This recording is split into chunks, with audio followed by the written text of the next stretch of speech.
Okay, hello.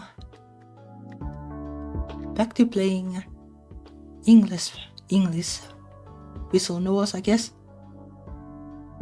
This is Natsuha and Fuyumi, When Summer and Winter Meet. A visual novel by Team ANPIM, like their 10th anniversary game. And that's impressive. Like they are one of my favorite developers.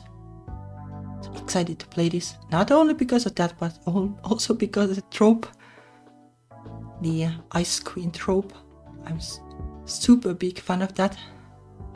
So I'm excited to play this. So let me get on my place and let's get to it right away. The Chinese JRPGs were fun too, but I've been waiting to play this for so long. This was released like during the Yuri jam, so like end of last year. So a bit of a delay, but I'm getting it now. Let's play, I guess.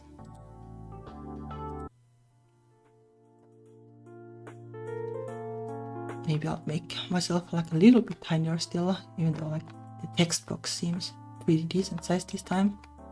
A lot of room on the side, so that's nice. Okay. The sun has long set, and the fluorescently lit office is buzzing with workers trying to get their tasks done by the end of the day. I kinda know the feeling. Hello. Nice to see you. Let me get my gamepad. Maybe I can use that again. Yeah. Easier clicking. Only the sounds of typing and murmurs are heard, and I too keep my head down to finish typing up this document. Like Team ANPIM, they have made a lot of like office lady kind of visual novels, which is nice. Like a lot of games are about school, but when you're in work life, it's nice to see this. Also, like their games have been like very grounded lately, like adult woman kind of issues, which is nice. This week has been one heck of a ride, and I can't wait to get home to relax and not do anything. Just me with some takeout food, a movie in the back, not needing to care about work the next day. Now that's what I call a Friday night. Well, I guess what I call Friday night is streaming. But it's good time. What movies should I put on? I wonder.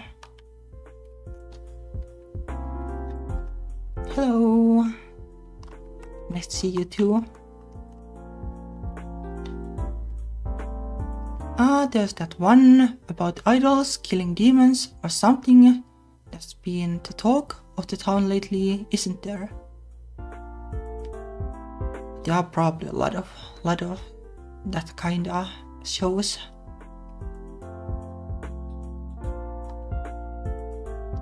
But like nothing pops in my mind right away. Surely there's an anime that matches that description. Maybe I'll finally watch it and see what's so good about it. Or maybe that classic indie lesbian movie from 2007 about a tattoo artist and a cam girl.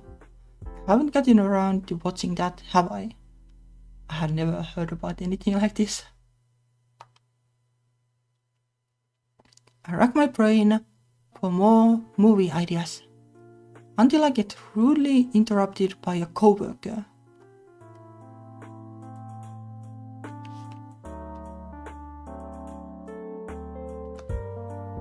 K-pop Demon Hunters. Okay, well that sounds like it matches it for sure. I know nothing about movies, so there's that. This better not be about some sort of document correction. I look to see who the perpetrator is and see Ichiro with a wide smile and his hands clasped together. Natsuha, you're looking amazing as always. You're looking pretty pale, I guess. Cut it with a compliment. I know you want something whenever you compliment me. He drops the smiley act, grabs onto my arm and starts pleading.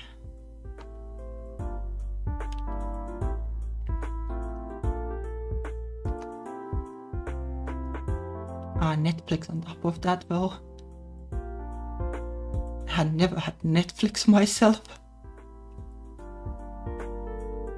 Though that's probably the more likely way to see anything. The TV, like you get like really old stuff here in Finland. Like sometimes you do get like something that is like a well known, but it takes years.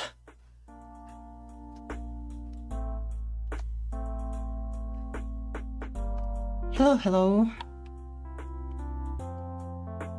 Natsuha, hear me out. You're a good-looking woman, and what better time to spend your Friday night than with other good-looking people? Well, probably not going to happen because this is a Yuri game.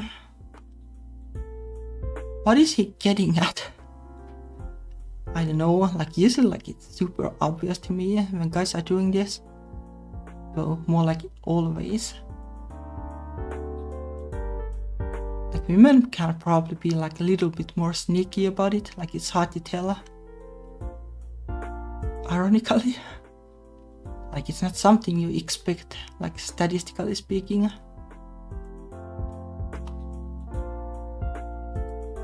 Mika-chan can't make it to the mixer tonight, and we are missing a girl. Can you please fill in for her? Oh yeah, mixer is the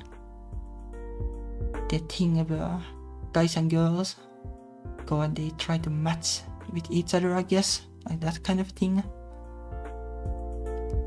Well, that's going to be unfortunate for the guys, I guess, unless there are some BL vibes or something too.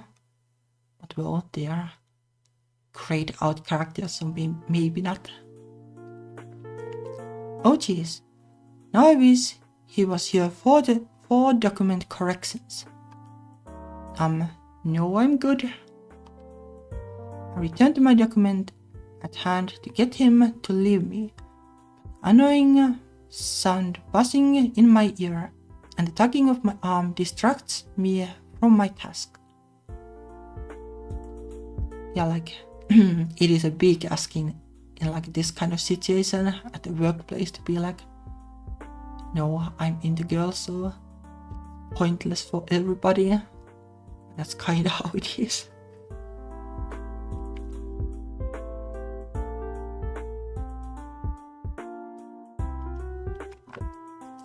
That's kind of how it is, sadly. Please. Please, Natsuha, we are missing just one person.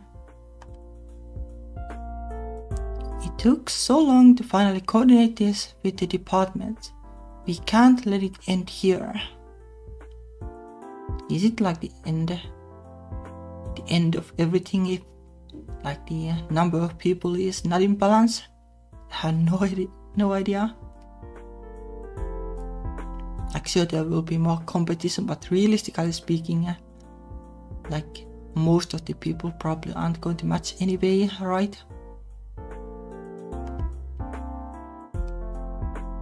I guess it depends on like intentions, like one night thing, everybody isn't that.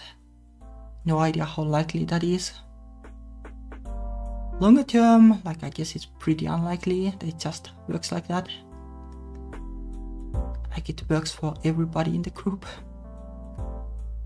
The shaking continues and I roll my eyes in annoyance. I have heard about the unofficial company mixer that was being planned. where they were trying to get to know the others from the other departments. Well, I guess it could also be like it's not for dating, but that's what Mixer is though. I had no interest in it whatsoever. I could probably be doing something better with my time. You have to come. It won't be complete without you.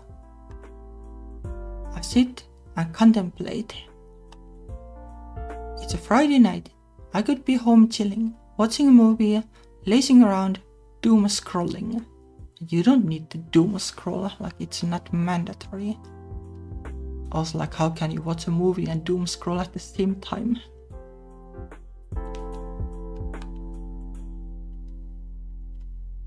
Or I can go to this Mixer and waste my time talking to men I don't care about.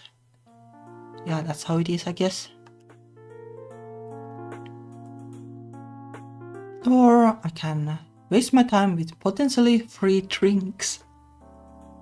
But that sounds like the Team ANPIM game about the alcoholists, which was great. Very different. I stopped typing and turned to face the desperate man before me. Ichiro clasps his hands together and gives me his most convincing puppy eyes. I'll go. Yes. If you pay for my portion. The blood drains from his face and his expression falters with an unexpected request. I guess that's one way to get like some value out of it at least. He clenches his eyes to bite the bullet and nods in agreement. If it means you'll fill the spot, fine. I can't help but let out a smirk. Bingo. Anyway, we are meeting up at the lobby in about 10 minutes. Don't be late. Okay, that's quick. Probably for the better in terms of pacing of the story.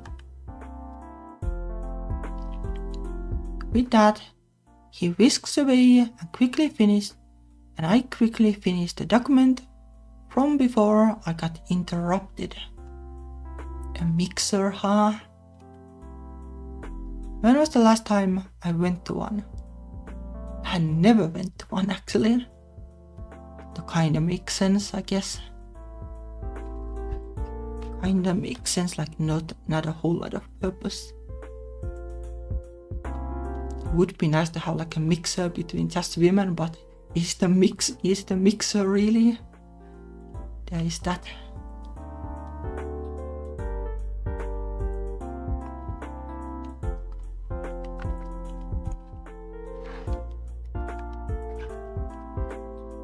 Before I figured out I liked women, I tried to recall the last mixer I went to, probably 6 years ago. I had to remember how to be a performative straight woman. Yeah, no idea how it works. I'll just have fun and keep it casual. Just there for free food and free drinks.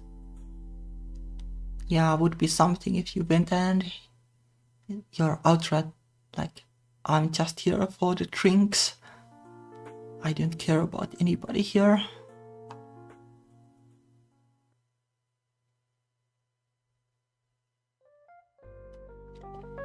The loud and boisterous atmosphere rings in my ears and I suddenly regret coming. We all take our seats at the big table with seating arrangement being girls on one side and guys on the other. The table was big enough to fit our group, but boy was it a tight squeeze.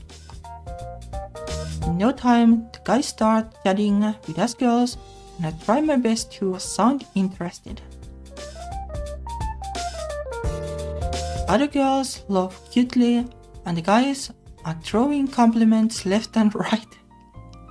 Okay, that's how it works, I guess then. I'm pleasantly surprised at the accounting girls though. They are all hot. I just assumed most of them would be nerds. But nerds are hot too. But unfortunately, all of them are probably straight and interested in the men. So I guess chances are that that's the case. But could also be that they like all the girls are taken in the company and then it ended up like this. Could, I guess, especially be a thing in a tech company or something where the gender balance is super weird.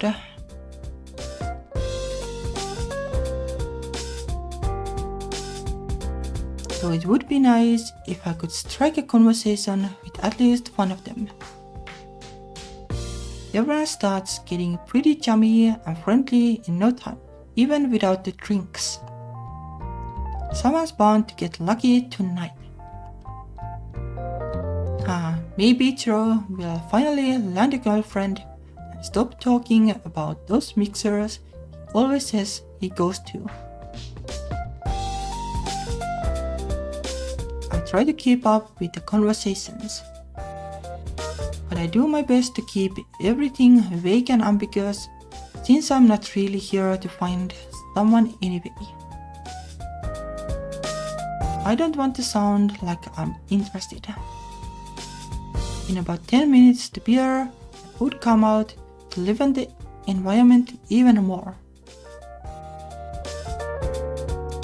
Everyone starts drinking and chatting away, me included with the man in front of me. He is from the sales team, and since the marketing team works pretty closely with sales, I have seen him around from time to time. Well, yeah, I guess it is a thing like you want people from different departments because, well, there will be complications if you start dating somebody from the same team basically. If things get weird, then things get weird at the workplace too. So I guess maybe that's why it is hard to organize this.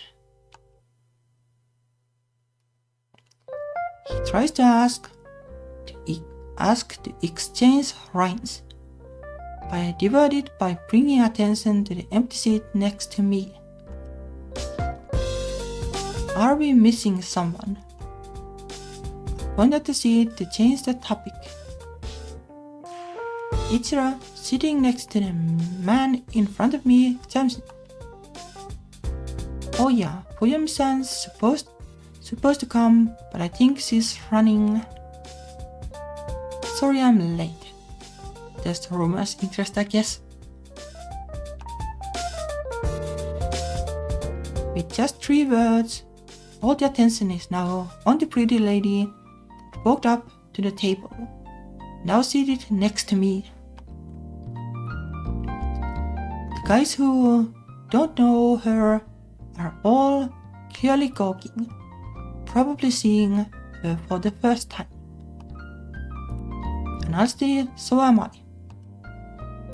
The new temporary celebrity looks stunning, even though it's the end of a tiring day. Her dark hair cascades behind her back, and one side is tucked behind her ear, revealing the pearl earring she's wearing. The formal outfit she has on is neatly ironed and contours her body nicely, complementing her figure, matching well with her dark hair. That outfit is really nice. Maybe I could do like that kind of outfit too, like it wouldn't be bad. But maybe not my style exactly. Like more like casual kinda clothes. I like more color. Just black is kinda not my style.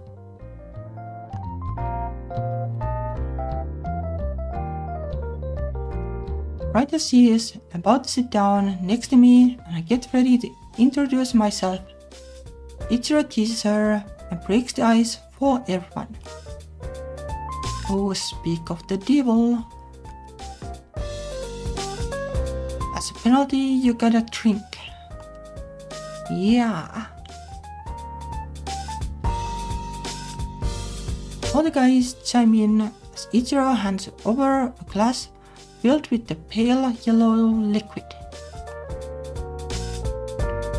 The new mysterious woman is caught off guard and takes a look at the offering ritual.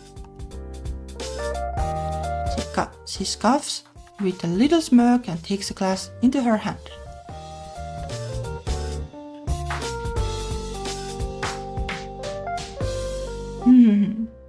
Well, I guess.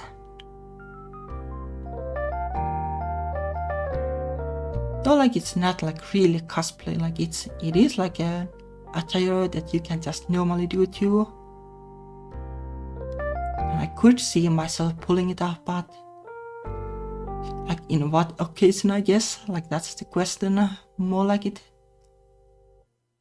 Because I'm working from home, so there's kinda no reason. But it would be kinda cool, I guess. Sure. She starts downing the whole glass and the boys all go wild. I was taken aback by her skill to chug a drink down like that. But I am thoroughly impressed. Just that one moment marks the true start of the night. The woman gathers her composure and sits next to me, and I don't hesitate to make a good first impression. Nice to meet you. I'm Ishiyama Natsuha from the marketing department. I'm Natsuha Fuyumi from the accounting department. Yes, so far, like it's pretty normal. Nice to make your acquaintance. Though she smiled slightly for a moment, her poker face remains intact, and her chopsticks head straight to the food without even batting an eye at the man in front of her. I can't help but chuckle a little, wondering if she has the same level of interest in men as I do. That could be a thing, given that this is a Yuri game. Sadly, it's not this easy to tell in real life.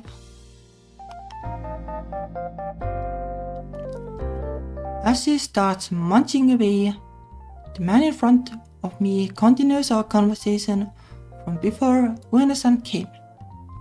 But I try to give short answers and instead sneak peeks at the girl next to me in my peripheral vision.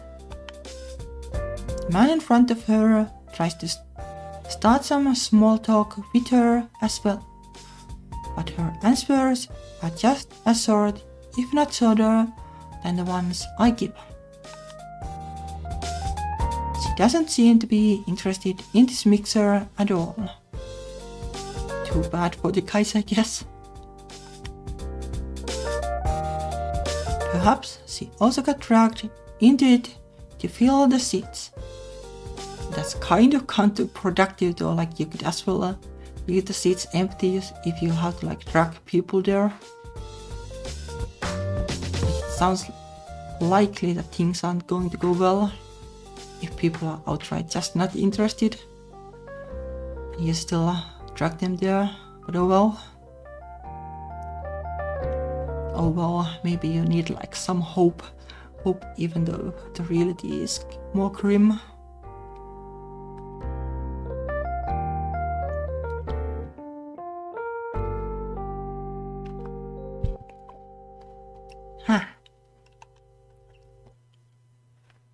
maybe she'll talk more if I include her and her counterpart into the current conversation I'm having. No, I have only worked here for 2 years. What about you two, One-san and Yamada-san? How long have you been at this company? One-san's poker face doesn't falter. She gracefully answers. It's been about a little over 2 years for me now. She yet again gives her a small, courtesy smile. We joined at similar times then. Weird that I had never seen you around before. Well, it's a pretty big company after all.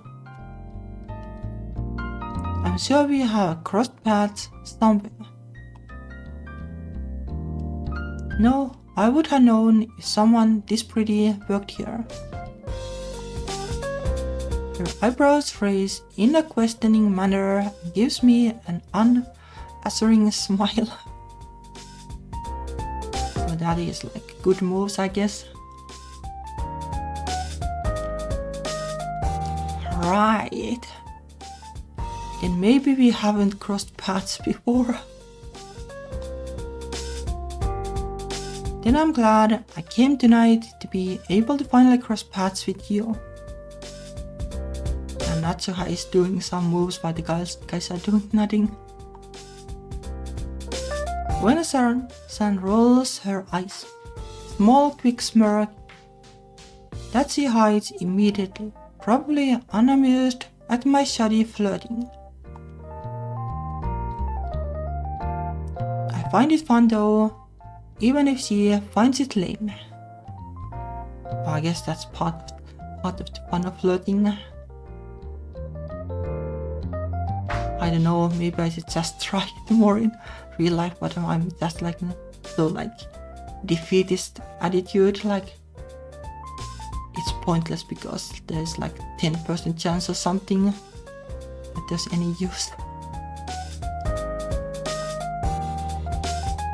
I guess like in a situation like this where that's all the fun you can have, then maybe it makes sense.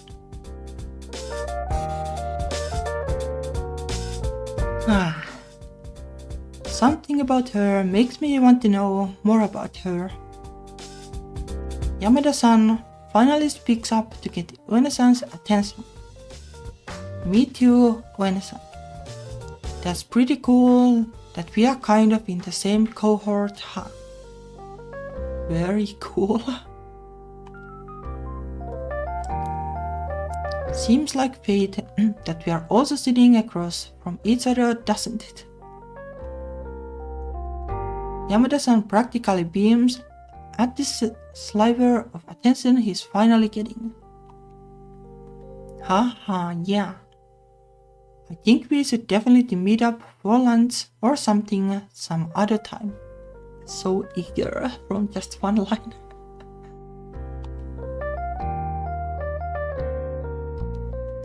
We should invite Natsuha-san here too, since she also joined around 2 years ago.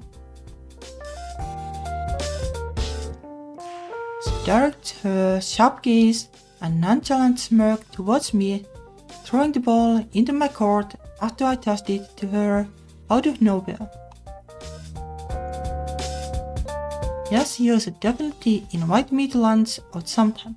I would love to get to know you and the others better. I return the ball to her court along with a smile. Yeah, like maybe this is like we can be like co-worker friends, like that's kind of a thing she's trying to say. Which I guess makes sense.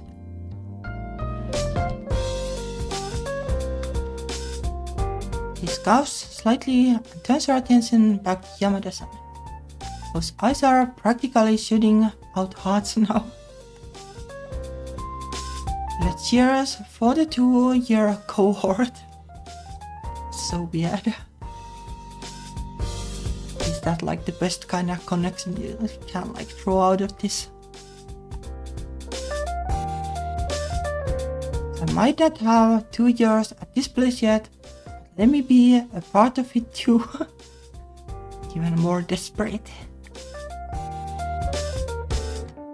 A lonely man in front of me that was temporarily left out of the conversation joins in, and the group laughs as we clink our glasses. Our glasses don't stay empty for long though, as they get refilled immediately. Like this part of the culture I also don't know because I don't drink. No idea how like these occasions work in practice. Also like no idea what like the drinks like actually do to you. Like I guess they make your vision blurry and stuff like that, but well, probably you're thinking too. But I don't know, to me it's like is there really like a point? Isn't it just better to be like in like full strength and like be able to think clearly? But I have no idea. The refills never stopped coming throughout the night. After about an hour and a half, I lost count on how many glasses of beer I have had. Yeah. Not to mention the 2 cocktails I ended up trying. They looked too good on the seasonal menu to not try. My thoughts are still intact, but I can't tell I'm starting to get drowsy. Alright, Fuyumi gets to have the last bit of the pitcher. Drink up. This is what you get for being late. Ichiro pours the remaining yellow liquid into her glass. As she is about to reach for it, I intercept. She's had quite a lot already since you guys keep forcing her to drink. I'll take it. Who said I couldn't drink? Oh. I'm taken aback from her sudden coldness. Ha. Sorry, I shouldn't have assumed. I played cool and back up, fearing I might have stepped on her toes. Just like before, she tosses her head back and finishes the drink in no time. The crowd cheers as she puts the glass down and licks the corner of her mouth. Excuse me, I'm going to head to the restroom. She stands up and excuses herself, and the group continues their conversations from before. I'm about to join them and continue chatting, but I have a better idea. I also how to use the restroom. Don't have too much fun without me. I step out from the table and spy the restroom, making my way to find the Ice Queen. When I open the door, I see her washing her hands at the sink, paying no attention to me. Playing hard to get her. I don't know really. Could just be like not interested, I guess.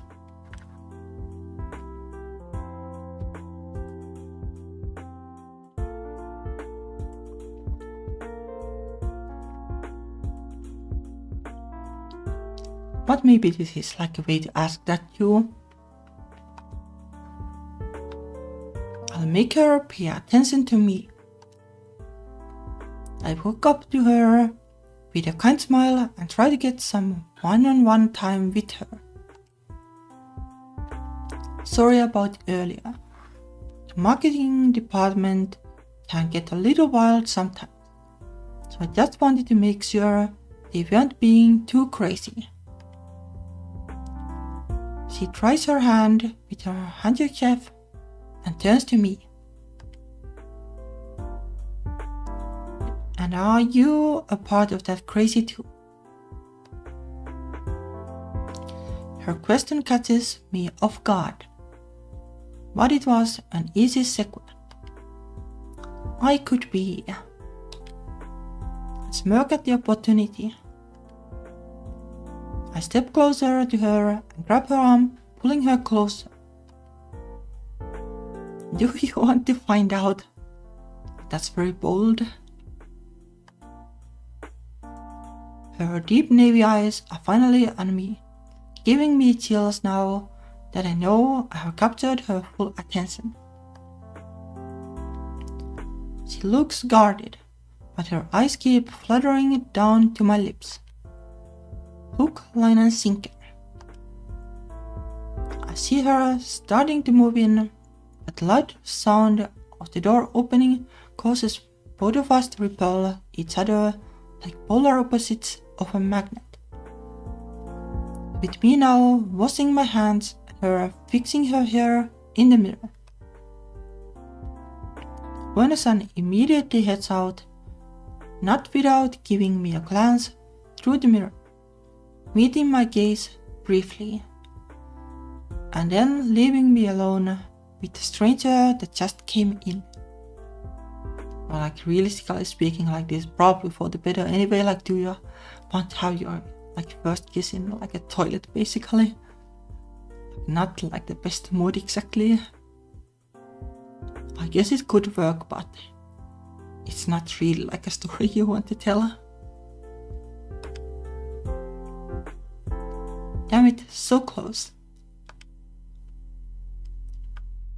I take a deep breath and get ready to head back to the rowdy group, disappointed that I probably won't be able to get Ueno-san's full attention again for the rest of the night.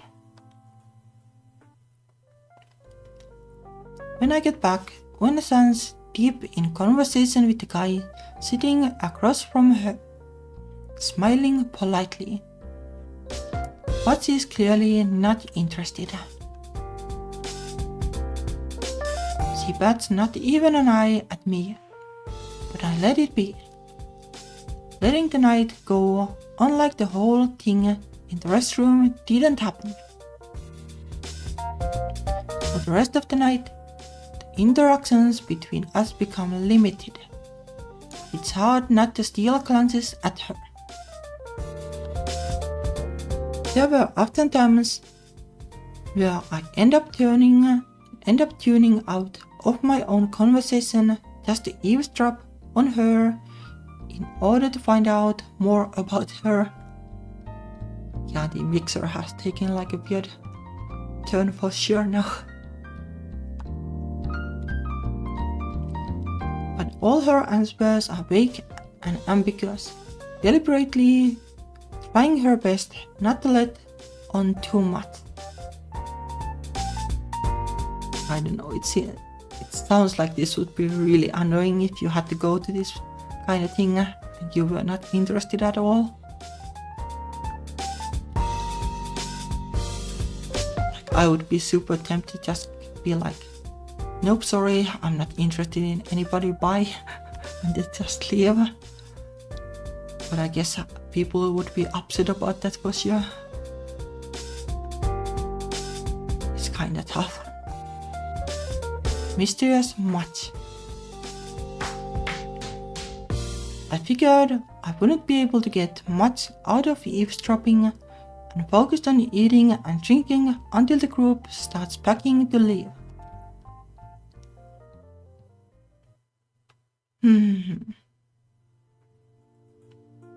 The night goes on until 11:30 p.m. People want to be sure to catch the last train.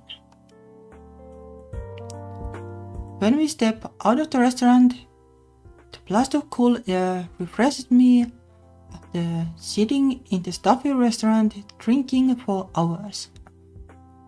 Like realistically speaking, like if you drank so much, I don't think you would be too fine at this point. No, that's at least what I imagine.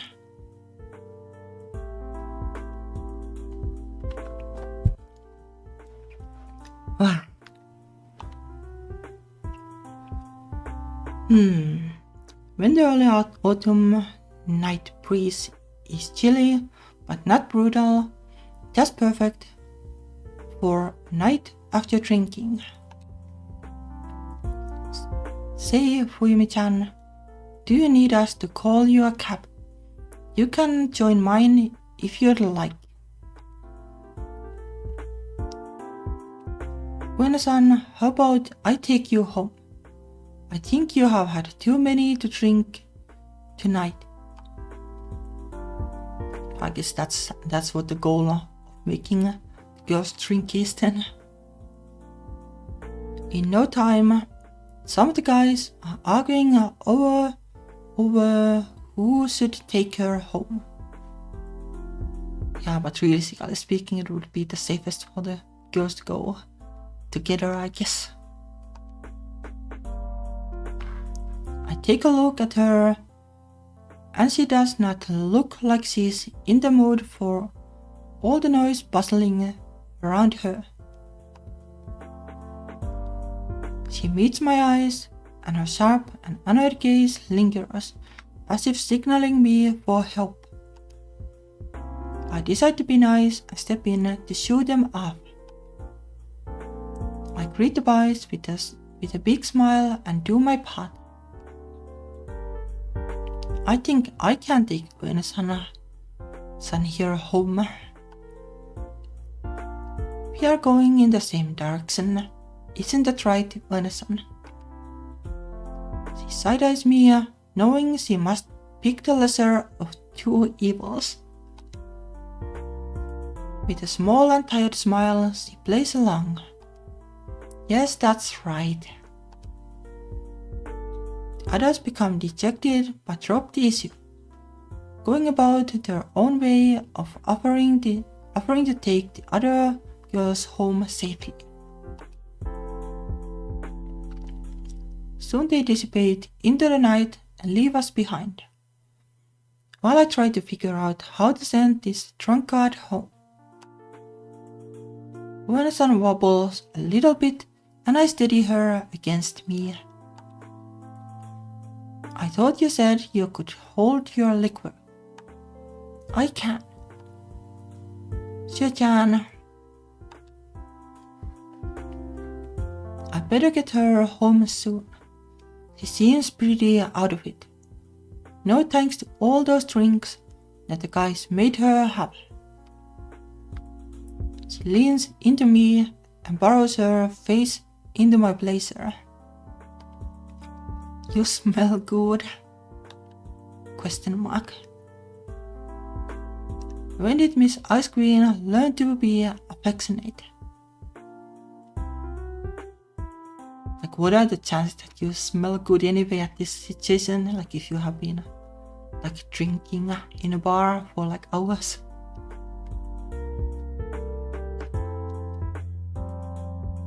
You would need like some really good perfume, I guess.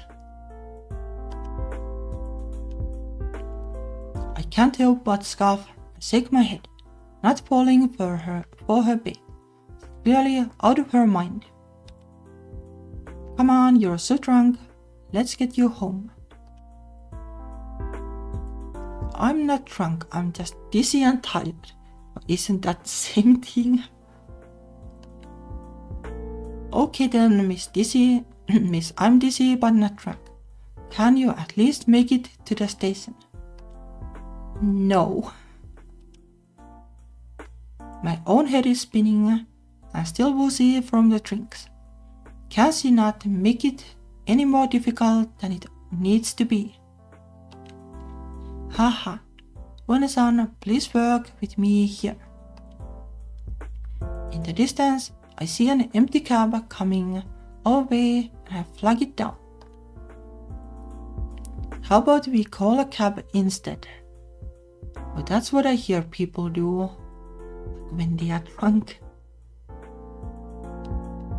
Well, either that or like what people also often say that is that they just don't remember how they got home, which is really wild. Especially here, you have like super cold winters, like -20 Celsius or something. Like not remembering how you get home from that, like that's wild and scary. But that's how it is somehow. When the taxi arrives at the curb, I carefully usher her in and begin to give instructions on where to go for the driver. However, "Son, what's your address?" The girl in question just looks out the window with her head resting in her palm and nonchalantly replies, "I don't want to go home." Okay, well that's a turn of an event. Maybe she's less of an ice queen when she's drunk. Great. The next logical thing is to take her to my place. But my place is a total pigsty right now. Oh, I know this too. Like this is very much a thing. Very much a thing. Like lately I have been trying to clean up more and stuff. But it's still like not super representable exactly.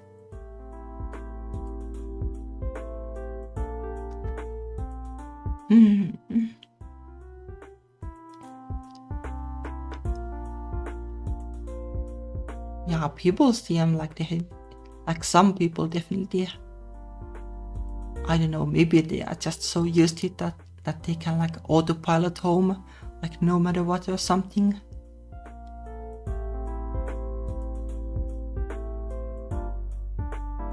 Like a cab like that will surely get you home, I guess, like there's nowhere around that. Like bus or something, like you might fall asleep or I don't know. But a cab, I think, yeah, you're probably safe with that. So maybe I'll just assume that the people who don't remember, like that's what they did.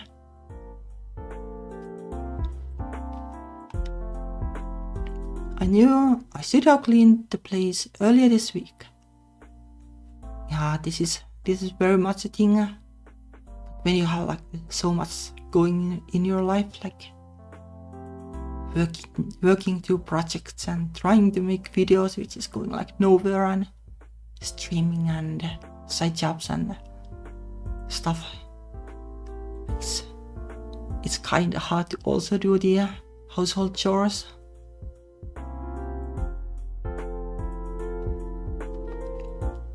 Yeah. Like being drunk, making you sleepy, it sounds risky. I guess like if you live like near the last stop, then it's probably easy enough. I would assume the driver like picks you up or something, or maybe, no guarantee. I never tried it.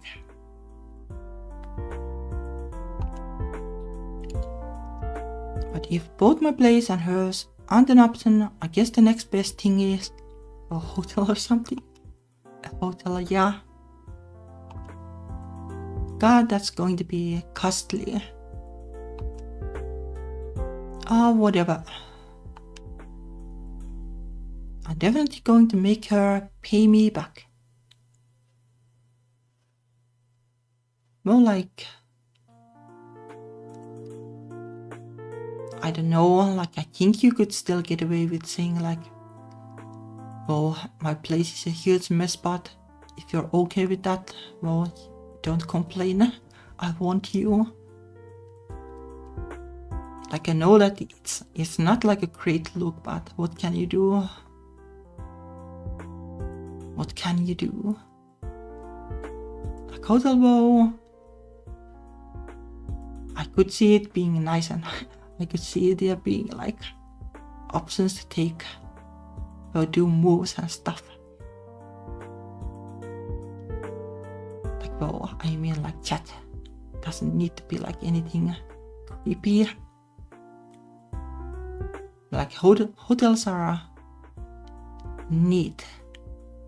It's kind of a luxury to go to one. I can see like that being like a good kind of gesture.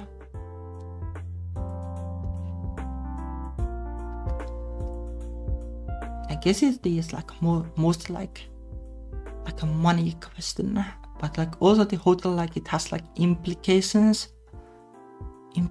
so it depends on like how people read it. If these were like two straight women, like I guess there would be no problem. But like they are like it's kinda like on the same level of problematic when you're gay as like when like a straight guy takes like a straight girl to a hotel. Like I'm taking you to a hotel instead of home basically. But this is different because he doesn't want to go to her home either. So it's kind of complicated. Like what can you do in this situation in that sense? Like maybe you can get her like a hotel and be like, alright, you sleep here, I'm going home. I guess like that's like the least yikes option you can take. But that's also like, well, assuming that she's not implying anything, it's tricky. I can see this being like a tough question in reality if this happened. It's kind of interesting. You never think this kind of things normally.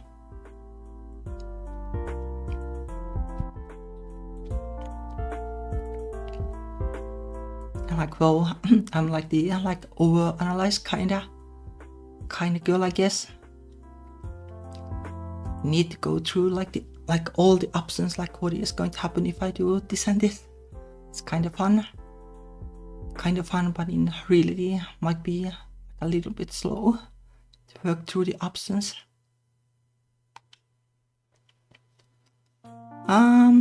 Can you take us to the nearest hotel, please? The taxi soon starts making its way to our destination, and I start treading the bill of how to food for both the hotel and taxi. But there's also like how far would be the nearest hotel be? I would assume that it would be closer than home, but it depends.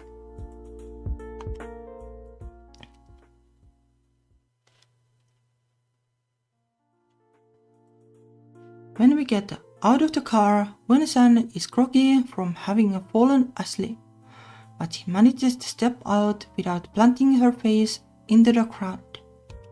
I grab her wrist to hurry things along and push through the hotel doors, eager to finish this side quest and head home myself.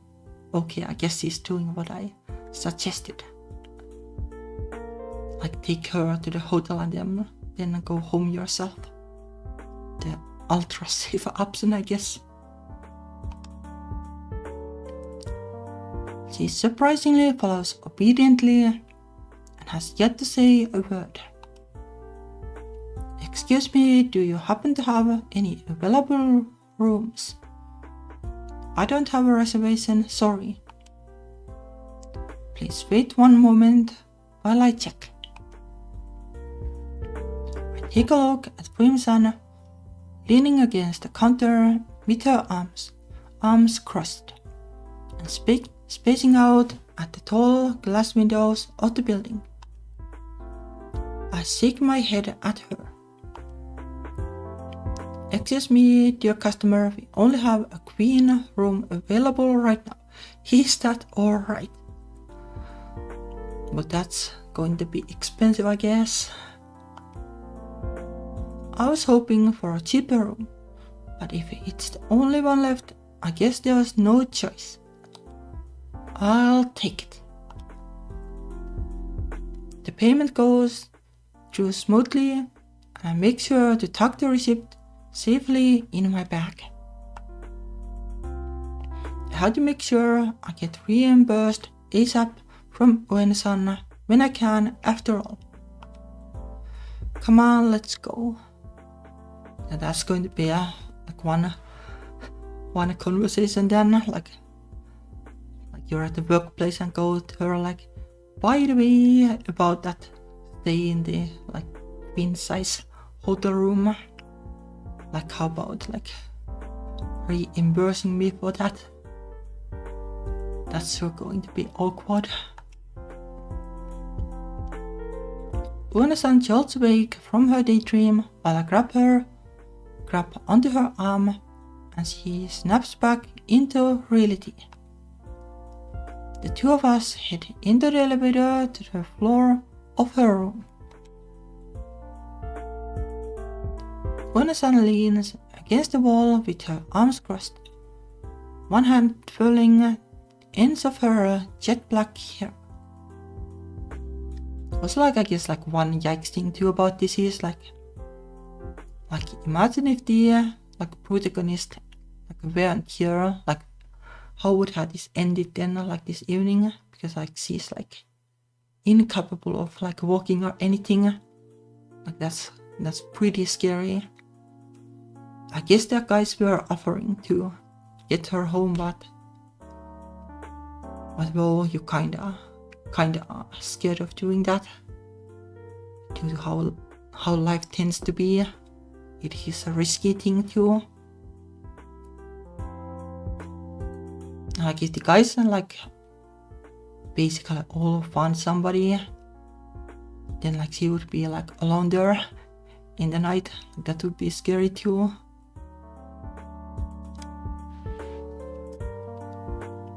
I guess like that's like the plus sides of not drinking. Like then you don't need to be worried about this at least. But it's just thinking about it makes me really worried. Like how do people do this in reality? She's seemingly more alert now. Back to how she was previously at the restaurant. You really like staring at me, huh? You're too beautiful not to be staring. She rolls her eyes slightly and breaks eye contact, now focusing her gaze at the plain walls of the elevator. I try to strike up some small talk, but before I could even begin, the speedy elevator arrives at our floor, its doors opening to a dimly lit modern hallway. Una-san heads out first, but I end up leading the way with the keycard in my hands. Her room is faced down the corridor, and the walk there is silent aside from the shuffling of our feet. Both of us are too tired at this point to talk. We reach the room, and its dark corridor where it clicks open with a beep when I tap the card on the sensor. Once the door opens, I see the little hallway inside leading to the table and the bed. Hold the door wide open for her and make way for Her Majesty to head in. Alright, get some rest. You drank a lot tonight, after all, and hydrate. I guess could hydrate as well.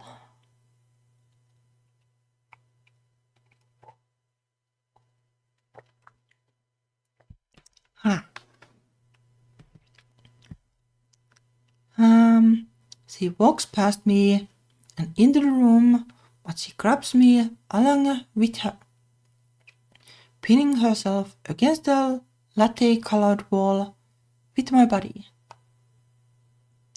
Wasn't I supposed to find out? Her tight grip on my blazer leaves me unable to break free, and I subconsciously swallow a gulp from the unexpected turn of events.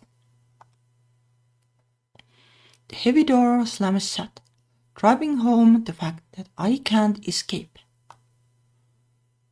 faces are just centimeters apart, leaving no room for cheese. Why Jesus though? She's slightly shorter than me, and it's much more noticeable when we are this close. Her sweet scent hits me again. The one I caught at the restaurant when she sat beside me, and in the washroom when she edged closer. Now continuing the moment that was interrupted earlier. Her foxy eyes flicker from my lips to my eyes, anticipation written all over her face. I played cool and shoot her a small smirk, all the while hearing my heartbeat wildly in my ears. My hand naturally drifts to her waist, and I pull myself closer to her, our lips now a hair away. I'm warning you now, the marketing department can go really wild. Then show me. Well, that was quicker than I expected.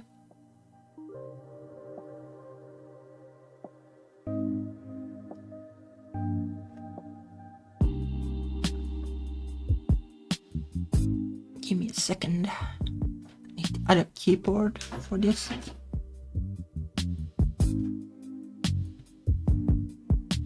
Where is it? There we go.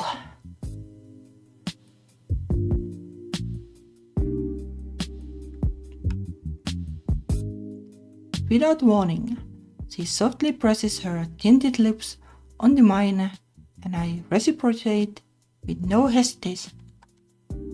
Just as expected, those lips of hers melting into mine are as soft as rose petals.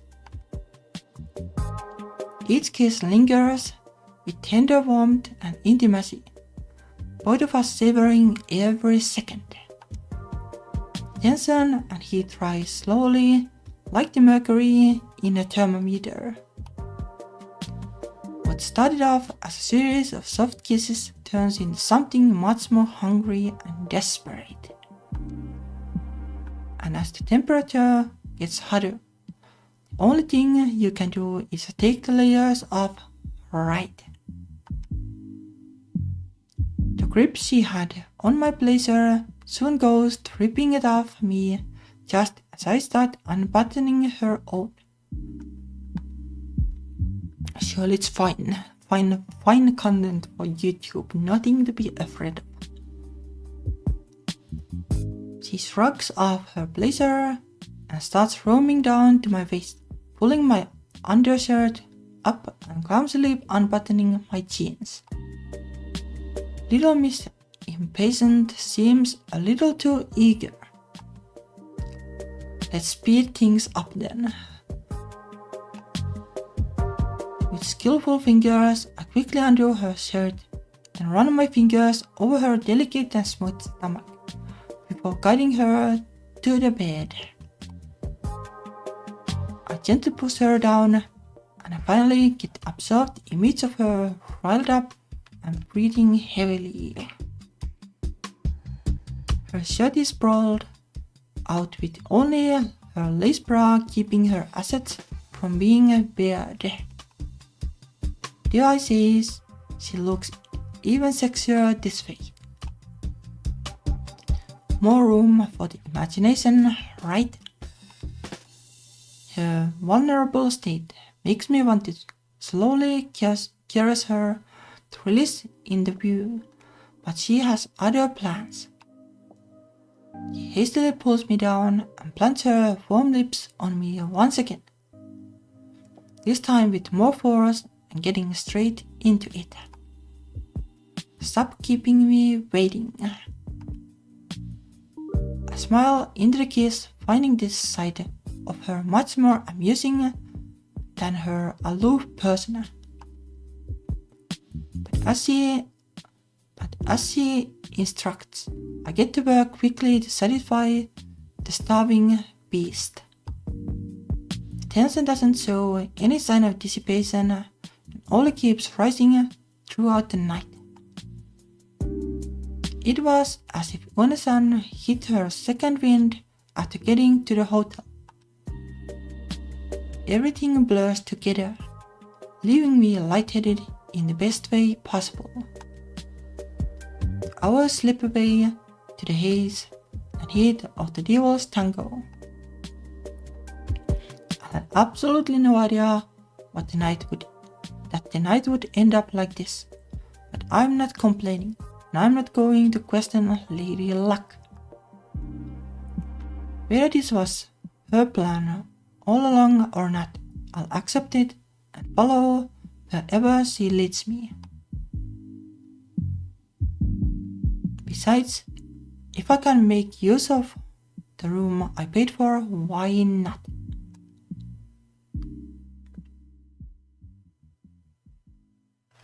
Yeah, I guess, well, if it works for them, then why not? I don't know though, like I don't like the like first night affair kind of thing, so I would be just like no, I don't do it on the first night. And it would also be better, I guess, if you went drunk, to be like super blunt about it. But that is just me, I guess. But not me, just me, like I think most people probably won't be doing it the first night. But some people would, and that's cool too.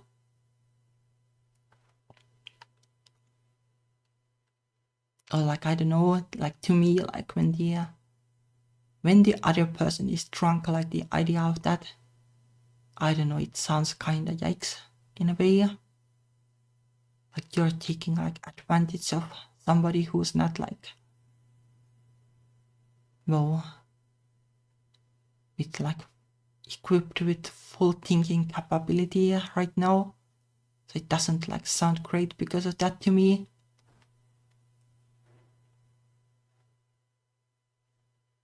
But well, like in like this kind of situation, like well, she would be super annoyed about that if I did that. But well, I don't know, I would probably still do it.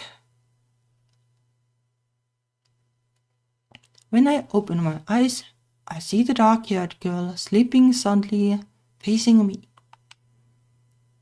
Her hair is a little messy, but that doesn't take away her beauty. There's no way I hadn't noticed someone like her at the company. Sure, we work in different departments and different floors. But in the 2 years that I have been here, we have never bumped into each other. The sleeping beauty begins to shuffle around and soon arises. She meets my gaze with half-opened eyes, clearly still not entirely fully rested from last night. Her eyes look around, probably trying to recall why she is in an unfamiliar room with a stranger, before she immediately chills up and starts panicking.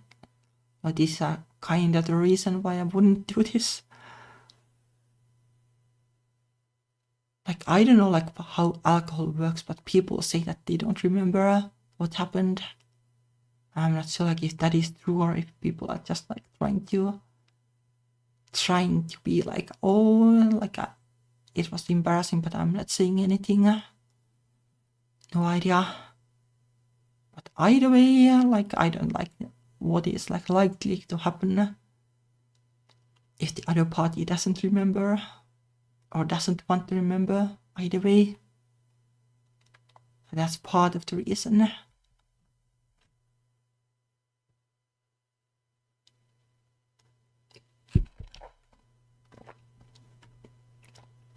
Well, I guess this is like an opportunity to learn like how it works.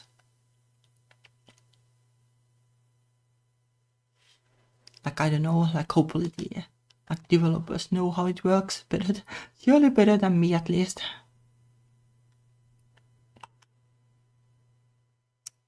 She throws the covers off and starts hurriedly getting dressed without too much care, just as long as she's presentable to be in public. Her alarming behavior wakes me, but all I can do is watch her leave in a matter of seconds. In the midst of her wrath, she at least has the decency to say something before she leaves. Sorry, I have to go. Well, that's one way to end this, but yeah, pretty awkward. It's kind of tricky, like refusing to do this, or like doing this and it ending up like this. Like which one is more likely to be like a lasting relationship? Like it's tricky. Like they are both kind of bad in their own ways. Like the not the first night thing, please, kind of thing. Like, well, I guess it kind of depends.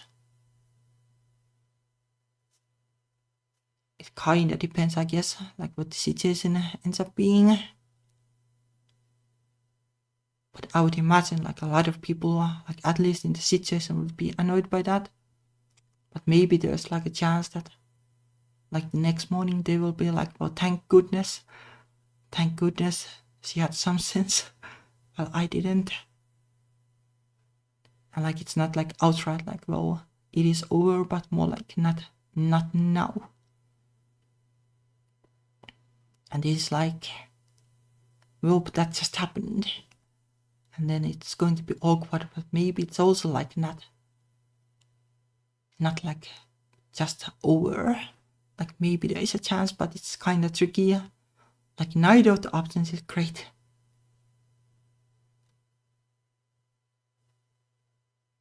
But like what would you like realistically do? Like you could go to the hotel and tell the help desk like take her to her room or something like that. Like then you could kind of escape the situation, but it's probably not any better. Then it's like you just run away. So no idea. But thankfully this probably won't ever happen to me. But it's interesting, like theoretically. Like the visual like kind of brain, like you have these like choices, like what are you supposed to do? Kind of sense. Anyway, but she's gone before I even have a chance to reply or ask. When the door slams, the room is immediately still, with only the honks of the cars outside keeping me company. I'm still dumbstruck as to what happened, so I sit there in bed blinking in confusion. I didn't do anything wrong last night, did I? I guess like technically not. I would say, I guess. But it is like really difficult to say like what is right in this kind of situation. She was all over me last night. Yeah, she was, I guess. But then, now when morning comes, there's a sudden shift in tone. Well, it happens, I guess. It happens. Probably even more likely even when you're drunk.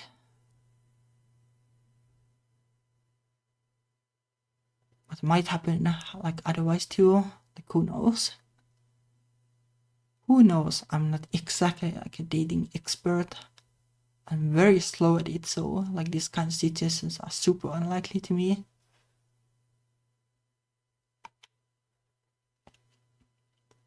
I was either really bad or she was really embarrassed as remembering what she did last night. Probably the latter, but who knows? could be about to, I guess. Whatever the reason she had had to run out like that, I probably won't even run into her again to ever find out anyway. Seeing that we never have at the office. I guess run into each other. Or like the Ichiro guy or whatever his name was probably knows who she is and where she works. So it is possible.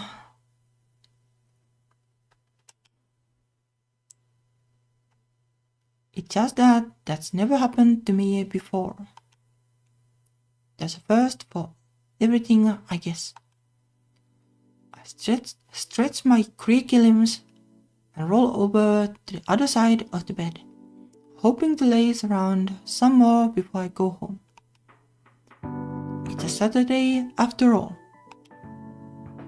Her mildly sweet and floral scent still lingers on the other side of the bed. Like realistically speaking, I don't think there's like any perfume that will last that long. Realistically speaking.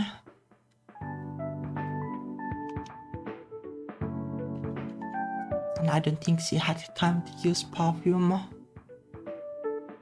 like in the morning. Smelling her perfume makes the memories of last night rush back, and I smile knowing I somehow managed to get lucky when I had no expectations of the mixer whatsoever. Yep, this sounds like really unlikely incident. If it were likely, I would go with the mixers, I guess.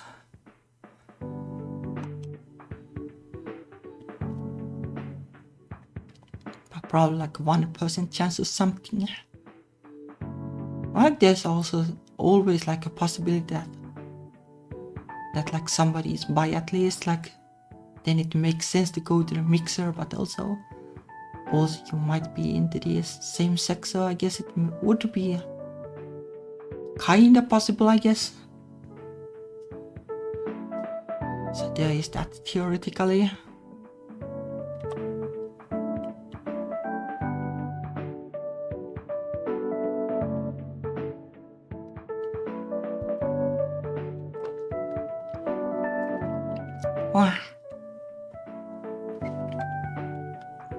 The images of her last night are blurry, but the moments are still fresh in my memory. Just then my hand hit something unexpectedly cold and small. On the bed lies a little circular object, almost blending in with the sheets. Upon closer inspection, it looks to be an earring, and it's not mine. What are we pretending to be now, Cinderella? It must have accidentally come off last night. Must have been like really intense night, I guess. The pearl earring dully refracts its iridescent sheen in the sunlight. I guess I'll keep it safe until I meet her again. If I ever do.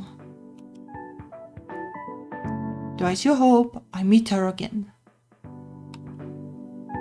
Not only to see her or to return this earring, but to get her to pay the hotel cost back. Yeah, there's that too.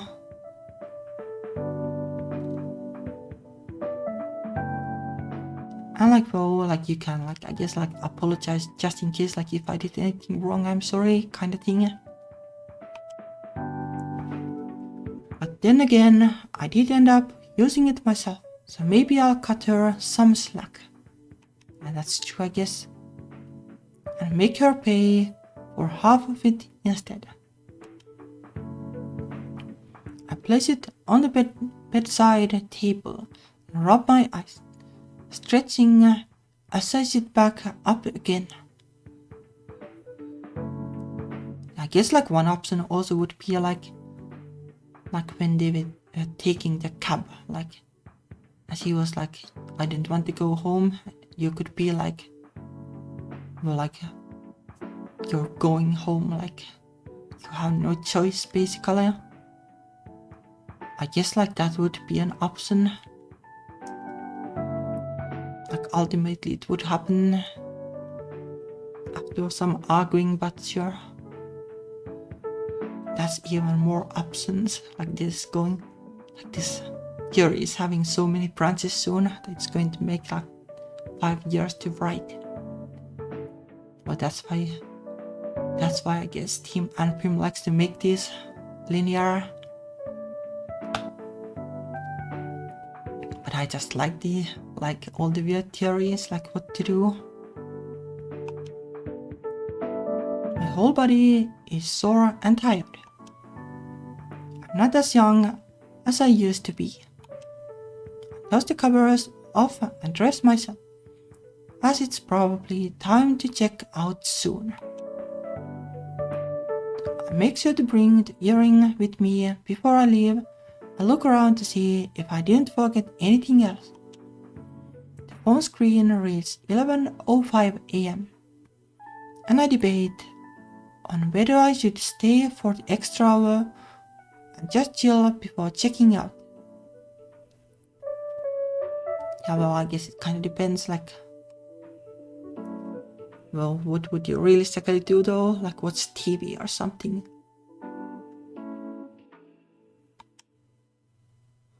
But then I remember about the mess I should clean up at my place and how I'm too embarrassed about it to bring people over. But I guess like this is a good motivation to at least get it done. Would probably help me too if I had some extra motivation, but well, I'm working on it anyway, regardless. Like it's not like that bad if you do it like a little bit at a time. Like reserve like a couple of hours every week for cleaning up. But just like I'm too busy and I forget. Like that's mainly the problem.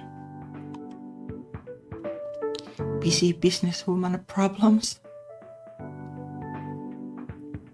Yeah, it's for the better that I clean it in case I do bring someone over for the night next time.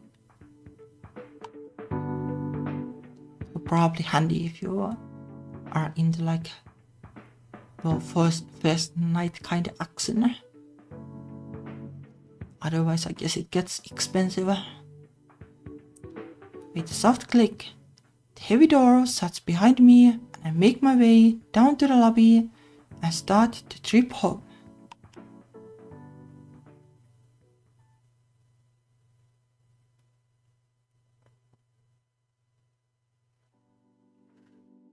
Unfortunately, Monday must come again, and once again I need to head to the office. I don't hate my job, but I don't entirely love it either. Especially when I'm forced to go into the office because my manager says it's important for team building. It's about 40 minutes away from my place, so commuting here is always a pain. Though at least I have a job, I guess. Yeah, like I work from home, but I have like lately trying to go to the library, like work from there occasionally, like just to have like a little bit of change of pace and fresh air. Like technically like it is inefficient because you waste time going there, but it's kinda nice. And I feel that it actually helps with the productivity some at least. It's kinda nice. Kinda nice, but I visit well like a little bit closer. Hello. I soak in the sunny day. Wishing the warmth of the sun would last all year, but as autumn settles in, settles in, that means I have to take in as much of it now as possible. When a sun's pearl earring shines its dull luster in the sun's rays, just like the morning I found it. Oh, my chat is usually pretty quiet, but I don't mind really. We are just chilling and enjoying the game, I guess. Since Friday night, I haven't been able to get any sleep at all for some reason.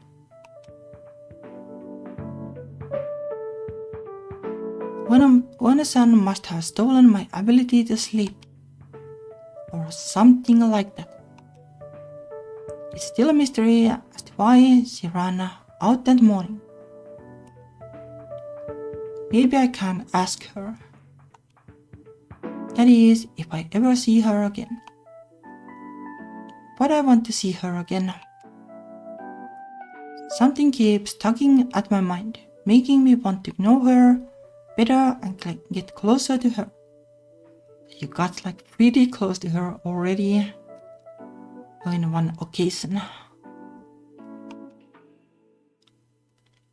It's probably her ice queen aura that makes me want to melt it. I don't know, like it's not like the most ice queen kind of an ice queen exactly. But I can kinda see like this was like lapse of judgment or something basically. Like maybe it's like a good like compromise, like you like make something exciting happen. Like the ice queen kind of trope, it can be that the beginning is a lot of like struggles, which might be like off-putting to somebody. But I kinda like it. I like the struggle. Kinda like the like tsundere trope is kinda like the same to me, I guess. I like the like struggle in the same way. And then there are like the occasional sweet moments, like in the ice queen trope, it's like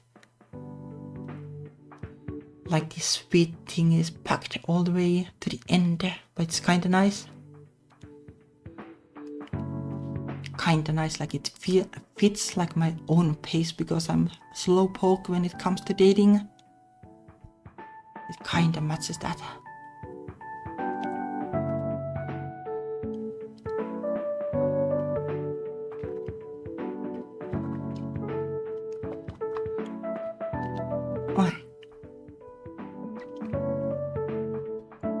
I'll prepare myself some more warm drinks, I guess. I think I'll still play like half an hour at the very least. Probably we aren't even super far into the story because I have been blabbing so much today. But that's just me having so much fun. Alright, let's try to make some progress. She shifts from cold to warm like the change of seasons. Like that's more like tsundere, I guess, than ice queen. Not to mention, I've never seen her over at the office. What's she like at work, I wonder? I guess like she's like an accountant.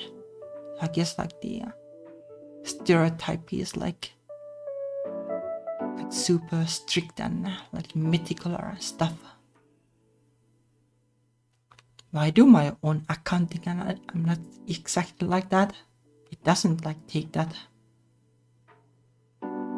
much really.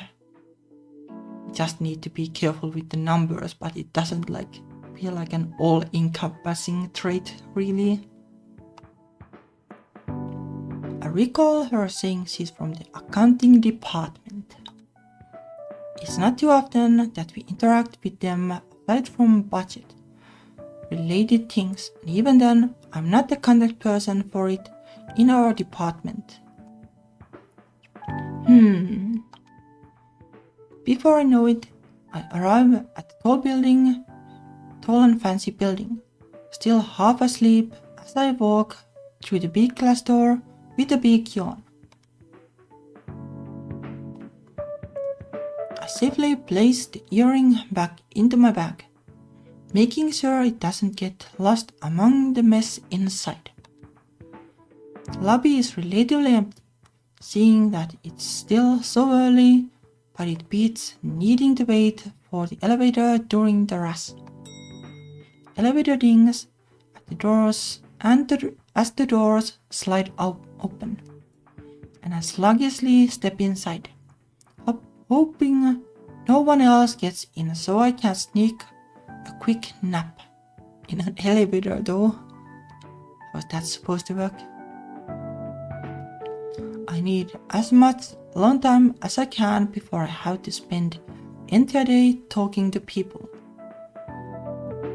As the doors are about to close, a faint voice rings through from outside and a hand stops the metal rectangles from closing. Wait, please. It is her. The perpetrator's small hands have a pale pink nail polish that looks a little familiar. And lo and behold, her face confirms my suspicions. Our eyes meet each other and we both have mirroring facial expressions. Shocked. Ohayo gozaimasu. Ohayo gozaimasu. Didn't think I'd see you again so soon. Must be fate. Dot. Sure. She breaks eye contact and stands in the opposite far corner, facing away from me. Her voice is cold and distant, just like that one morning she left me, and vastly different from the night before she left me. She occupies herself by straightening out her suit and fixing her hair. The same perfume scent she had on the night swirls around in the elevator, as if wanting to intoxicate me again. Speaking of that night though, I didn't think I'd run into you like this, but since you're here, before I forget, I rummage my bag for her version of the glass slipper she dropped. I believe this is yours. Uena-san turns around with wide eyes and she reaches out to retrieve her lost treasure. But a split-second last-minute decision causes me to retract my hand, earning me a scowl. Yeah, why do that exactly? Excuse me. On second thought, how about you come get it over lunch with me? Oh, I guess that is moves, but I don't know, I'm a little bit torn about this, it's kinda mean still. It's kinda mean, but maybe it works in practice, if you're a little bit teaseful about it. I guess she can always say nope, give it to me. Her regular scowl turns into a confused scowl. Huh. Yeah, I guess she's angry. You're ridiculous. What is this underhanded elementary pickup tactic? Yeah, I guess that's what it is in the end. Well, maybe maybe I wasn't completely off about thinking that this is kinda not great. She swipes at my hand, but I raise it even higher beyond her reach. It will be just a lunch date, nothing more. Nothing more. It's quite a lot. I just want to know you a little better. Properly this time. The softness in my voice doesn't seem to be convincing, judging by her angry glare, but I keep pushing. I promise. She continues looking at me like I'm a lunatic and continues staring at me angrily. However, my sincerity gets through to her and she eventually gives in. She takes a deep breath to calm herself and relaxes her previously rigid shoulders. Fine. As thanks, I give her the warmest smile ever. Let's exchange rhymes. I'll get in contact with you right before lunch. Reluctantly, she pulls out her phone and adds me via my Rhine QR code.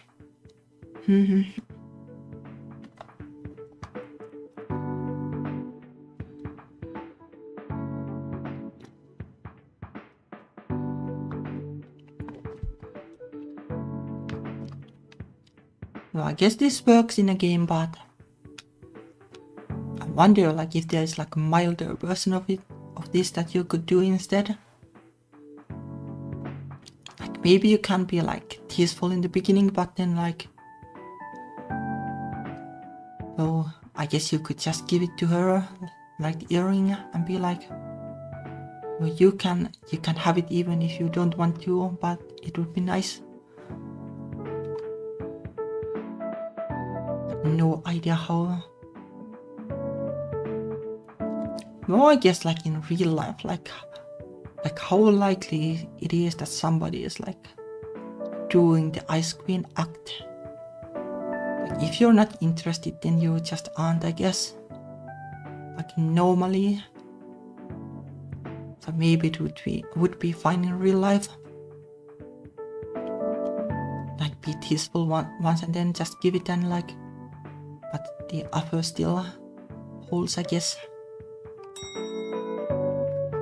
Anyway, and with perfect timing, the elevator plays its chime and opens its doors to my stop, signaling the end of our little spontaneous rendezvous. Now that's what I call a 30-second elevator pitch. Yeah, I guess. I step out with a wink, and the stainless steel doors close, cutting off her unamused expression. I put a pep in my step from forcefully connecting with her that even my coworkers notice a difference. Ah, Natsuha, you're in a good mood today. Yup, I have a feeling today's going to be a good day. Must be nice to be able to feel that way. I guess the guy wasn't that lucky. When I get to my table, I open my laptop and transform into work mode. But I constantly keep our lunch date at the back of my head. My mind, I guess. It's the only thing fueling me to get through the day.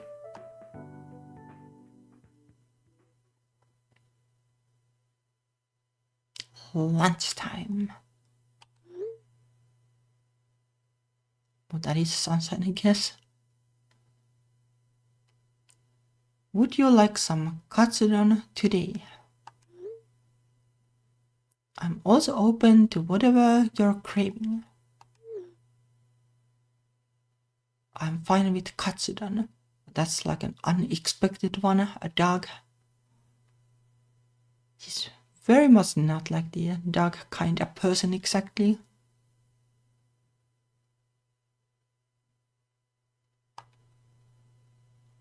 Her reply was almost immediate but short. Great. Let's go to the Katsudan place nearby. Meet at the lobby in 5. Thumbs up. Just like I expected, cold and transactional. I'm expecting her guard to be up during lunch as well. I'll find a way to bring down those walls. I tidy up my desk a little and close my laptop in preparation to leave for lunch and the very much anticipated lunch date.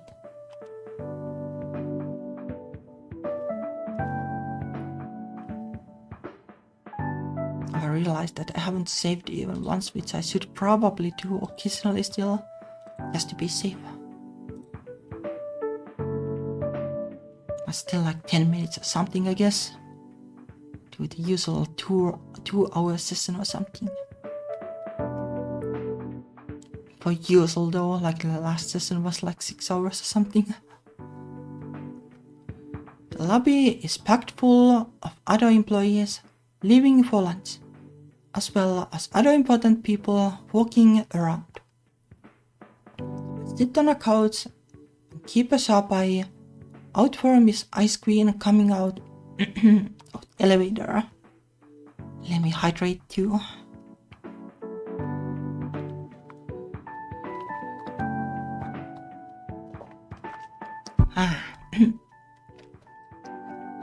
The JRPGs were like a little bit easier though on the voice. There's so much speaking in comparison.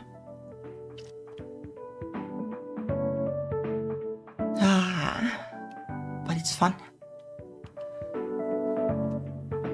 Many people go in and out, but Ueno-san is nowhere to be seen. The time of my watch reads 12:07. I start to worry a little, but when I see her face appear after the elevator doors open, all life is brought back to me. I stand up and walk up to her, hoping to get her attention. She spots me and picks up her pace, tucking her hair behind her ear. Sorry, I got caught up in a meeting. A smile forms on my face, and I shake my head to reassure her that I don't mind. It's alright, so long as you didn't stand me up. Though, you sure have a record of being late, don't you? Or like a record of once so far before this. She unamusedly looks at me. It's not like I want to be late, I'm just busy doing my job. Haha, I'm joking. Now come on, let's go, I'm starving.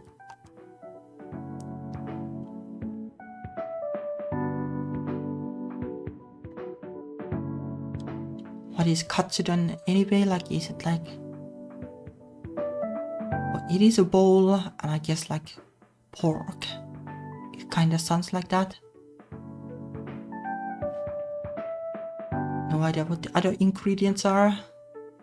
Maybe just noodles. No idea really. I have heard it, but I don't remember anymore. We order from the ticket machine quickly and seat ourselves at an empty table at the back by the wall. A line formed outside the restaurant and keeps growing in a matter of time. Right as we sit down, she gets right to business and extends her hand out, palm facing up. Can I have my earring back now? Straight to the point, huh? I dig through my bag for a singular earring, return it back to its rightful owner.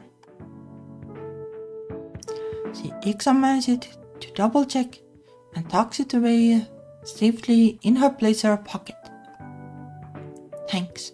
I thought I had lost it for good. I found it on the hotel bed that morning right after you left in a rush. I like the face. Ueda-san looks away in a bashful manner and starts fiddling with the end of her hair. It's a really nice expression. Sorry, I didn't mean to be rude and run off like that morning. Her tone is now suddenly much more meek and soft. It's not my intention to make her feel bad, so I love it off in order to ease her nerves. Oh, don't worry about it. As long as I didn't do anything wrong that made you run off like that, it's all good. I wasn't that terrible, was I?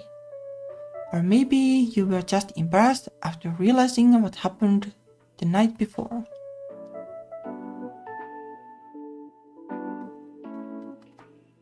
Ah, okay, so it is rice. Makes sense, I guess.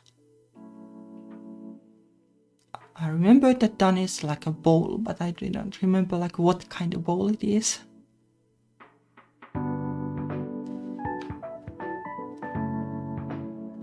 Well, like bowl of rice is nice.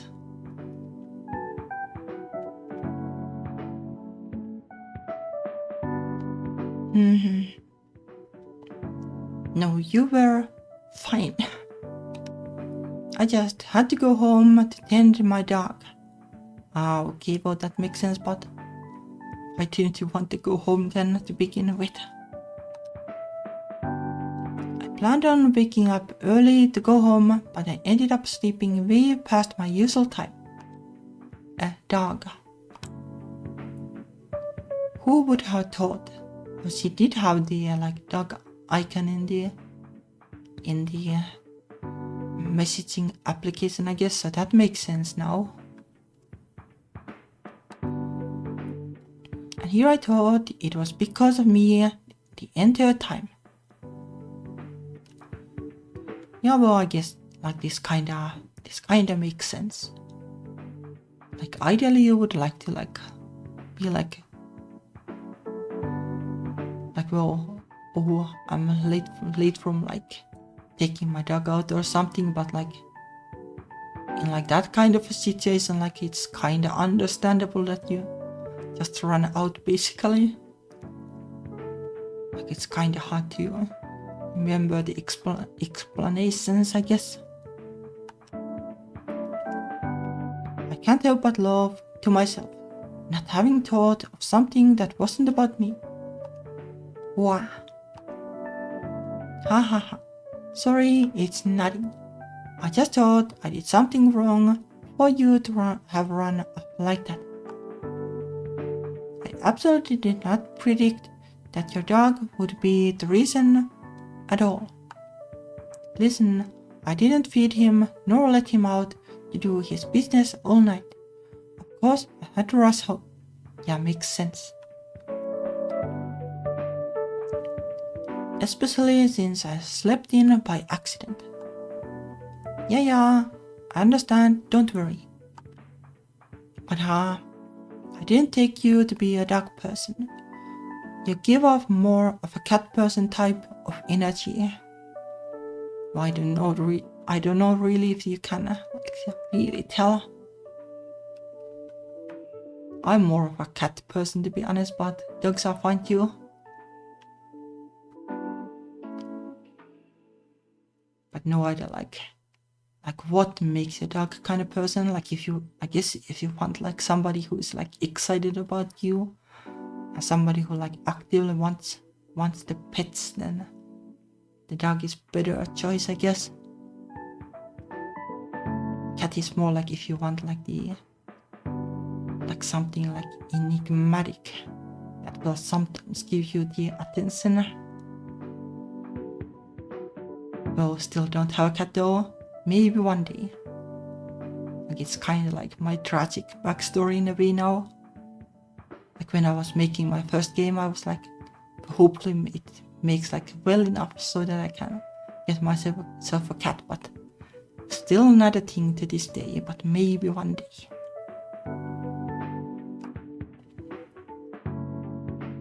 I get that a lot actually.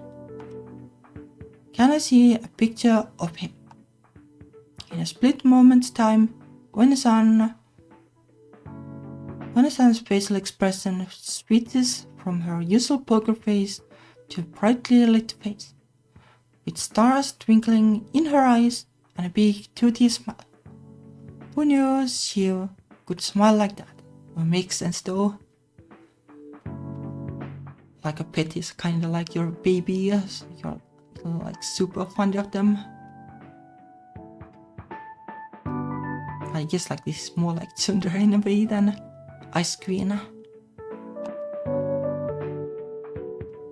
Her hands immediately reach for her phone and she shows me a photo of her dog. Isn't he just so cute? The photo is of a small tan-colored, short-haired dog sitting neatly with his head tilted and tongue sticking out. Yeah, sounds pretty cute, I guess.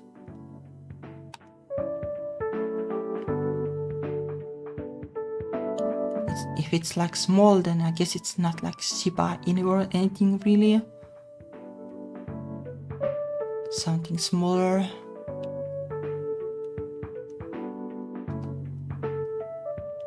Yeah, like cats do their like own thing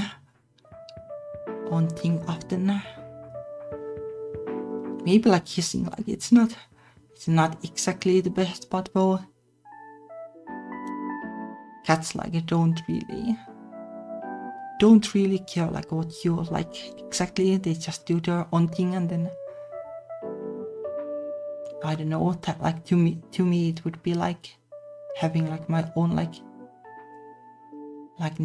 nature animal documentary or something, like what's like what the cat is up to. And well, I really get the pets occasionally.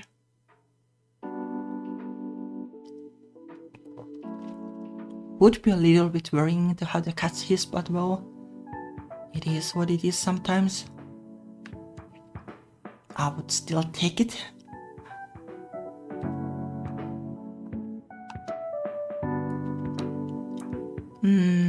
It's nice to see her look happy and kind for her once though. I'm not complaining. Her phone turns to me again with another photo, this time with the dog lying down with its puppy eyes looking up at the camera. Sounds nice too. I wish they had like the art budget to like draw these, but it's like animals are hard to draw well. And well, for a gaming jam, like what can you do? Just like getting a huge game like this made is hard enough without like extra effort in the pet pictures.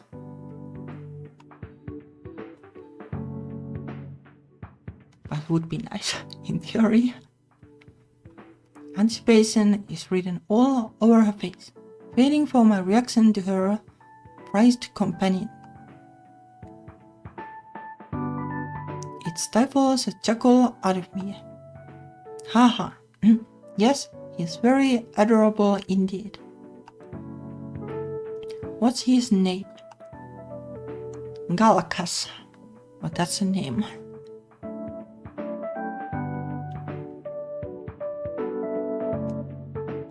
Like Kazu is kind of like cool or clumsy or something. Hopefully that's not what it is trying to say. But I guess people give pets like silly names occasionally. I'm taking aback from the odd name, but I listen and I don't judge. Interesting name. Just some random word I came up with when I was younger, don't mind it. I'm learning so much about her. What breed is he? I'm still not entirely sure since my family picked him up from the streets, but the vet said something about it being a mutt. Regardless of what he is, he's still adorable and we love him so much. And you yourself are just as adorable when you smile, you know that. My comment garners me raised eyebrows as she puts her phone down. You're not gaining any brownie points through some cheesy compliments. I'm just telling the truth. I don't try to get to know every one night stand after, so consider this a rare occurrence. She slowly turns her questioning face into a snarky grin as she puts her phone down. What? Don't tell me you fell for me after just one night. I entertain her for a little bit and give her a confident smile. I might have, which isn't entirely a lie. What if I told you I was already taken? Now that would be awkward and a half. That would be like, well, what are you doing? Just because there's a goalie doesn't mean I can't score. Well, that's an attitude, but I don't like this attitude exactly. I don't like this. Wouldn't say this myself. I would be more like, why are you even go to a mixer then? Or something.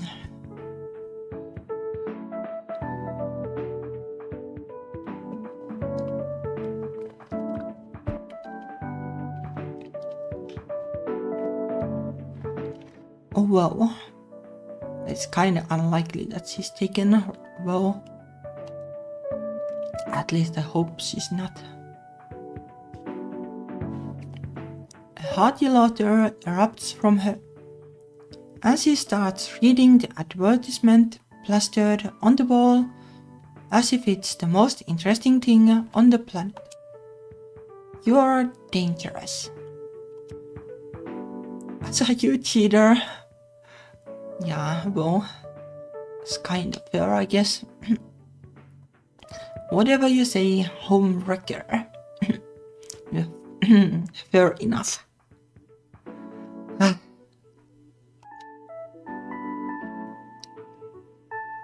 Her retort brings a smile to my face, and I can see the corners of her mouth slightly curve upward. But it goes away as fast as it appeared. Our food finally arrives, and the aroma of the freshly made katsudon activates the grumbling of our stomachs. Itadakimasu. Itadakimasu. Both dig in immediately like wolves, wolfing down on their freshly killed prey, with neither of us saying a word while eating, letting the hunger take over us. It's hard to speak when the food is this delicious anyway.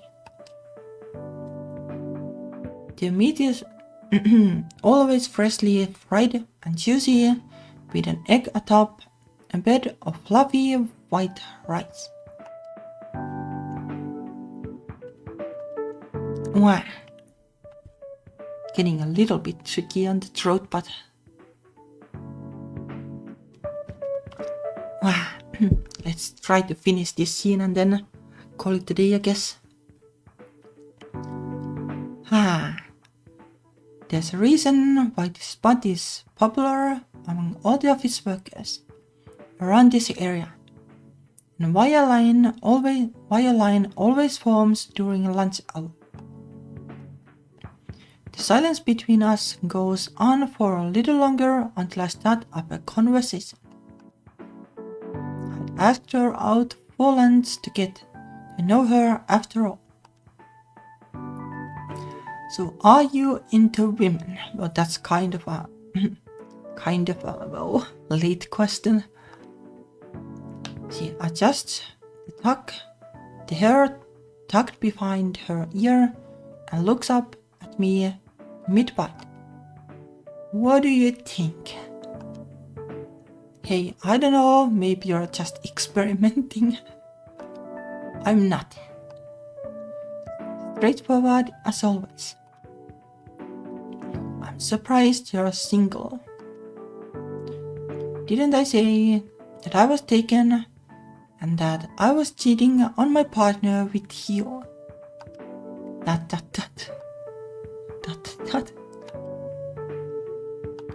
I'm joking. I'm just not looking right now, that's all. Working on myself or whatever. What about you? A smooth talker like you can easily reel in any piece you want. True, but I just haven't really found anyone that piqued my interest. Though I might have recently. She holds my gaze for 2 extra seconds, longer before breaking it off and going back to focusing on her food. Well, I wish you good luck. Thanks, I think I'll need all the luck I can get. I kinda like the tension between these two. Like the little joke that they are talking about somebody else even though they are talking about each other. I take another bite of my katsudon and try to keep the conversation going. I still can't believe it's been 2 years and I have never seen you at the office before. Since I live relatively close and don't have to transit, I come as late as possible. You probably get here too early to see me. Today was an exception, of course.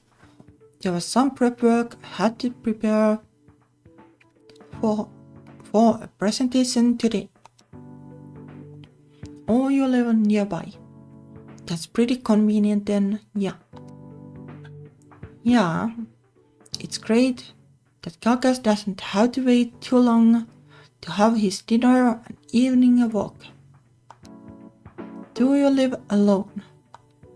Yes, which isn't the greatest when you have a pet that you can't leave alone for too long. And that's kind of also a worry I have had about getting a cat, but like realistically speaking though, I can't always just like more than anything I would be too much home anyway.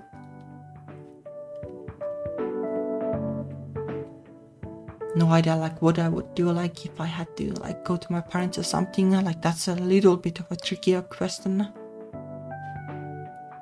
But although it would still be nice to have a cat. Like they do have like places where you can take your pet basically for a couple of days. Like you have to pay for it, but that's how it is. So like that's always an option. I don't remember what they call it. Is it like pet parking or something like that? Yeah, that's pretty rough, huh? You're essentially a single mom. Are you into single moms? Blink out a suck from the absurd question and thank it, but I laugh and answer truthfully. I don't think I'd mind. Though I do prefer someone around my age. Yeah, well, that's like that's what I would prefer to. Kind of a problem too with dating.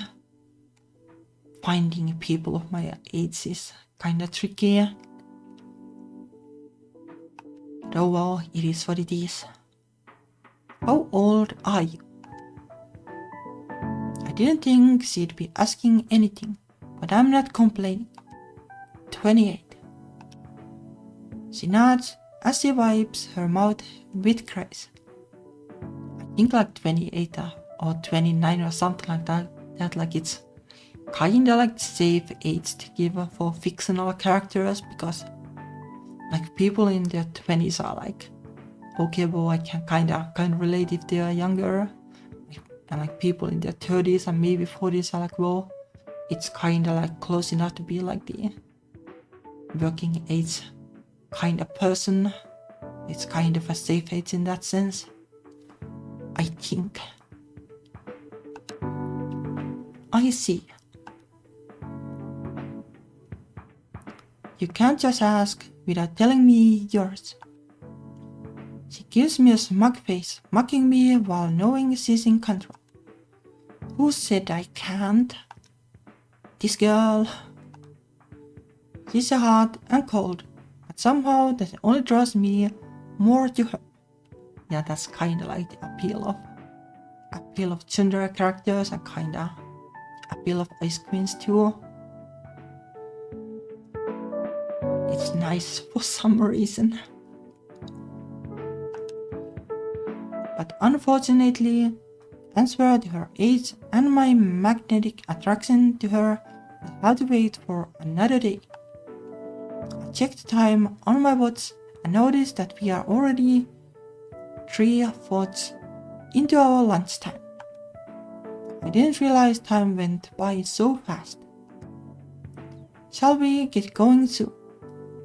It will take some time to walk back. Yes, let's go. The two of us quickly make our way out of the bustling restaurant, weaving through the tightly packed tables.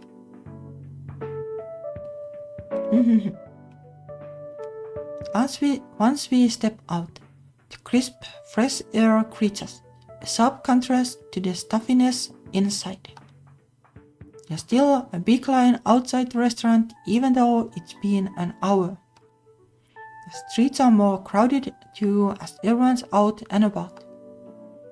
A blend of office workers and regular, everyday pedestrians roam the streets, looking to grab a bite before heading back to their regular scheduled programming.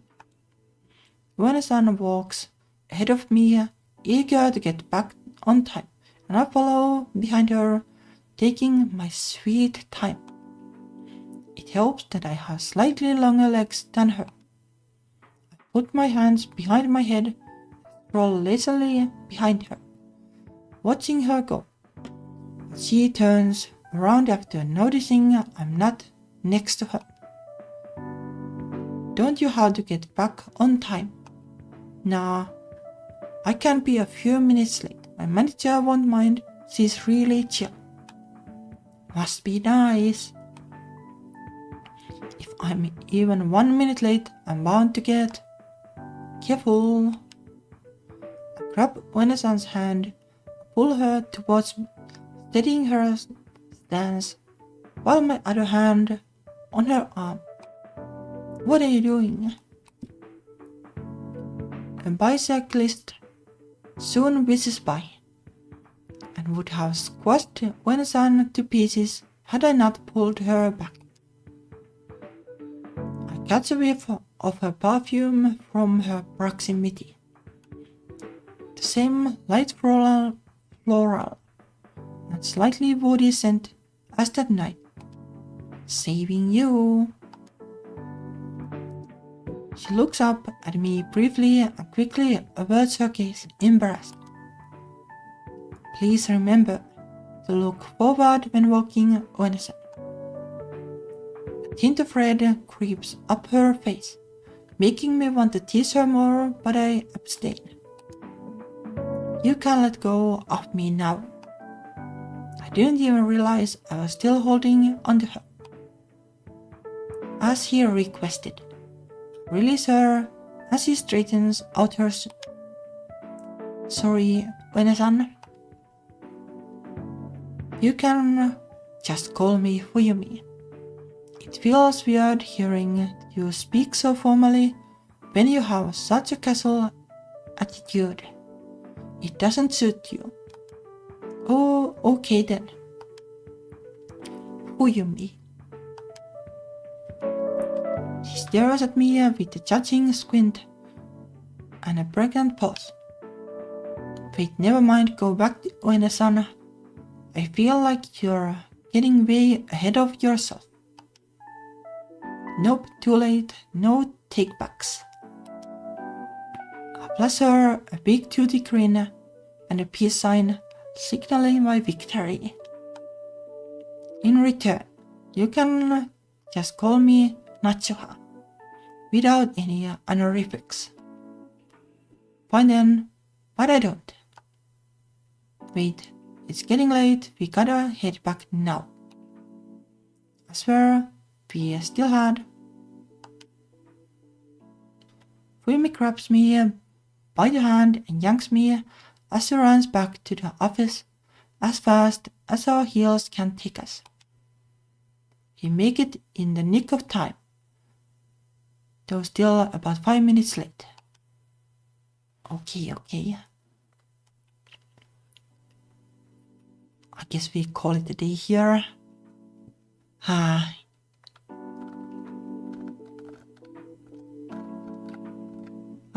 It was fun. I like where this is going. It's a little bit different from what I expected, but it's sweet. I like the tension and the turns of events.